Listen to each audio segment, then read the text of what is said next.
Dear students, इस video में हम पढ़ेंगे पैरेलल रेजोनेंस सर्किट। बेटा, हम देखेंगे कि किस सर्किट को पैरेलल रेजोनेंस सर्किट बोलते हैं और उसमें हम पैरेलल रेजोनेंस फ्रीक्वेंसी के लिए एक्सप्रेशन भी डिराइव करेंगे और हम देखेंगे कि whenever there is resonance in parallel तो करंट की वैल्यू क्या रहती है। बेटा जी, तो स्टार्ट करते हैं। सबसे पहले देखो, लिखा है बेटा पैरेलल।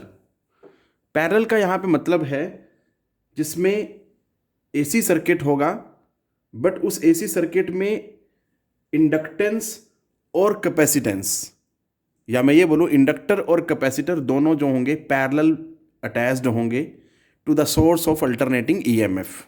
क्लियर है बेटा? तब हम देखेंगे कि उसमें जब रेजोनेंस होता है क्या रेजोनेंस की कंडीशन होती है और क्या पैरेलल रेजोनेंस फ्रीक्वेंसी होती है। बेटा, ये तो अभी मैंने आपको बताया कि पैरेलल रेजोनेंस सर्किट का मीनिंग क्या है, जिसमें मेनली पैरेलल वर्ड के लिए ही समझाया गया है अभी तक। अब मैं आगे चलता हूँ मैथमेटिकल पार्ट पे इसके और देखेंगे कि रेजोनेंस की क्या कंडीशन है। बेटा, तो देखें बेटा, पैरेलल रेजोनेंस सर्किट क्या होता है। A parallel resonance circuit consists of A coil of inductance L। ठीक है बेटा, ये कॉइल है जिसका इंडक्टेंस क्या है, L, and a capacitor of capacitance और कैपेसिटी C। ये कैपेसिटर लगाया बेटा जिसकी कैपेसिटी क्या है, C, joined in parallel to a source of alternating EMF। ठीक है बेटा, ये सोर्स ऑफ अल्टरनेटिंग ईएमएफ है, इसके साथ ये दोनों जो हैं पैरेलल में कनेक्टेड हैं। अब देखो ज़रा, जब सोर्स ऑफ अल्टरनेटिंग ईएमएफ लगाया, सर्किट कंप्लीट हुआ, तो बेटा करंट विल स्टार्ट फ्लोइंग। यहाँ से ऐसे जाएगा, यहाँ पे आते ही वो डिस्ट्रीब्यूट हो जाएगा। ठीक है बेटा, तो this is current through capacitor and this is current through inductor. Clear है? यहाँ से ये ऐसे आएगा और इधर से ये जाएगा ऐसे, और फाइनली दोनों यहाँ पे आके जुड़ जाएंगे and we will be getting again the total current, that is I. आप यहाँ इनकी वैल्यू लिखना चाहें तो that is I L and this is I C. Clear है? अब यहाँ पे डायग्राम पे साफ साफ हमें पता लग रहा है बेटा, अगर मैं करंट थ्रू इंडक्टर और करंट थ्रू कैपेसिटर दोनों को ऐड करूँगा, only then I will be getting the total current, क्योंकि पैरेलल में बेटा करंट डिस्ट्रीब्यूट हो जाता होता है। तो देखें ज़रा, अगर सोर्स ऑफ अल्टरनेटिंग ईएमएफ है तो बेटा इसकी इक्वेशन क्या होगी। सबसे पहले तो ये देखते हैं बेटा, so that is E is equal to E naught sine omega t. Clear है? फिर इसके थ्रू करंट की जो इक्वेशन होगी, मतलब इंडक्टर के थ्रू जो करंट की इक्वेशन होगी, मतलब आई एल, उसकी वैल्यू क्या होगी बेटा, वो देखना है हमें।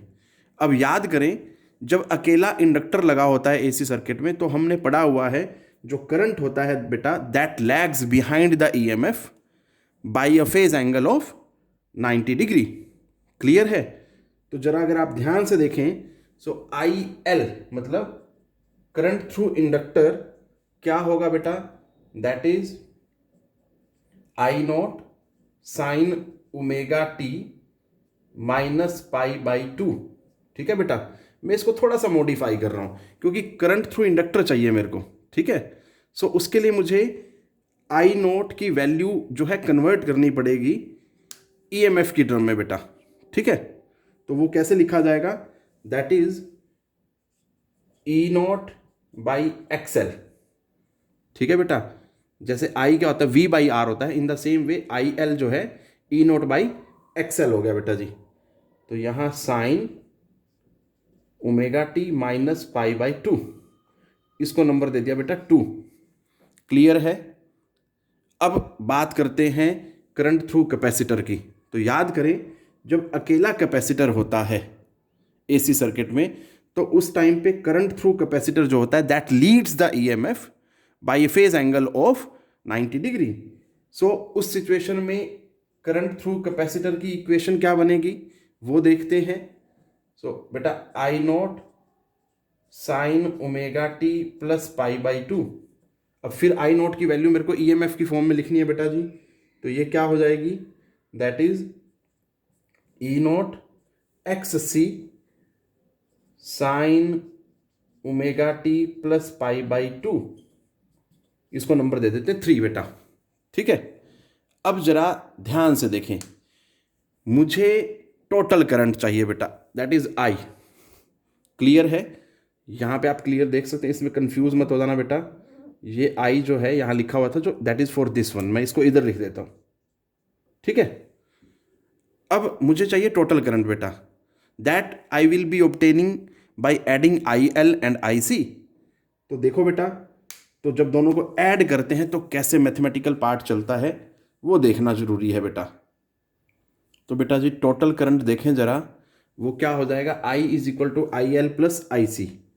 सो दोनों आई एल और आई सी की वैल्यू अगर लिख दें और ऐड करें उनको तो हमें टोटल करंट मिलता है बेटा। आई एल की वैल्यू क्या है, क्या आया था देखो जरा बेटा, E note by X L sine omega t minus pi by 2 plus I C की वैल्यू क्या आई थी बेटा, E note by X C sine omega t plus pi by 2। Clear है बेटा? अब जरा ध्यान से देखें, मुझे क्या करना है, इसमें से देखो, क्योंकि हमें एक फॉर्मूला पता होता है, sine minus theta is equal to minus sine theta होता है। ठीक है, तो मैं यहाँ से माइनस कॉमन लूँगा और वो बाहर आ जाएगा, और ये क्या बन जाएगा बेटा जी, I is equal to minus E note by X L sine pi by 2 minus omega t plus, और यहाँ क्या हो जाएगा बेटा, ये भी प्लस है, ये भी प्लस है, बस जस्ट मुझे क्या करना है, पाई बाई 2 को पहले लिख देना और ओमेगा टी को बाद में लिख देना बेटा, X note by X C sine pi by 2 plus omega t. ठीक है बेटा, ये चीज़ आपने ध्यान देनी है। अब मुझे क्या देखना है, यहाँ पे देखो बेटा, ये sign pi by 2 minus omega T है, ये sign pi by 2 plus omega T है। इस पार्ट को सोल्व करना है और देखते हैं बेटा क्या आता है। ठीक है, I is equal to minus E naught X L sine 90 minus theta बेटा, साइन 90 माइनस थीटा क्या होता है बेटा, कोस थीटा। हमें फॉर्मूला पता होता है 10th क्लास से ही। सो कॉस थीटा की जगह क्या है बेटा, ओमेगा टी। अब इसकी बात करते हैं, plus E note by X C sine 90 plus theta बेटा। अब 90 प्लस हो रहा है बेटा, तो सेकंड क्वाड्रेंट में क्या होता है बेटा, साइन पॉजिटिव होता है, 90 की वजह से साइन किस में चला जाएगा बेटा, कोस में। सो ये भी आ गया हमारे पास कोस ओमेगा टी। अब जरा आप ध्यान से देखें तो ई नोट कोस ओमेगा टी यहाँ भी है और ई नोट कोस ओमेगा टी यहाँ भी है, दोनों में से मैं बेटा कॉमन ले लेता हूँ। ठीक है बेटा जी, तो ये क्या आ जाएगा, I is equal to E naught cos omega t, ये पार्ट पॉजिटिव है तो इसको पहले लिख लिया, माइनस 1 बाई एक्स एल।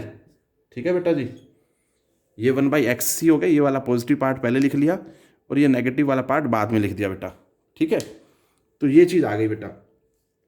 अब जरा थोड़ा सा ध्यान दें बेटा, यहाँ पे कहता है कि जब रेजोनेंस होता है ना पैरेलल में बेटा, तो उस टाइम पे करंट जो होता है ज़ीरो हो जाता है बेटा।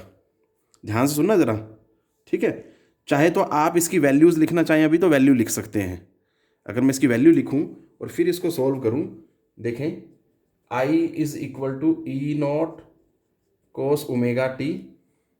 देखो एक्स सी क्या होता है बेटा, दैट इज कैपेसिटेटिव रिएक्टेंस, तो उसकी वैल्यू होती है 1 बाई ओमेगा सी। तो मैंने क्या किया बेटा, 1 बाई ओमेगा सी लिखूंगा तो यहाँ पे न्यूमरेटर में चला जाएगा ये, माइनस 1 बाई एक्सएल क्या होता है बेटा, इंडक्टिव रिएक्टेंस, उसकी वैल्यू होती है ओमेगा एल। लो जी, ठीक है बेटा, ये चीज़ ध्यान देनी है आपने। अब जरा थोड़ा सा ध्यान दें कि जब पैरेलल रेजोनेंस सर्किट होता है तो उसमें करंट जो हो जाता है बेटा, जब रेजोनेंस होता है करंट जीरो हो जाता है बेटा। ठीक है, और करंट जीरो होने का मतलब क्या है, ये जीरो होना मतलब ये जीरो नहीं हो सकता कभी भी, ये भी जीरो नहीं हो सकता, so this must be equal to zero. Clear है? मैं यहां लिख देता हूं बेटा ताकि आपको याद रहे। We find that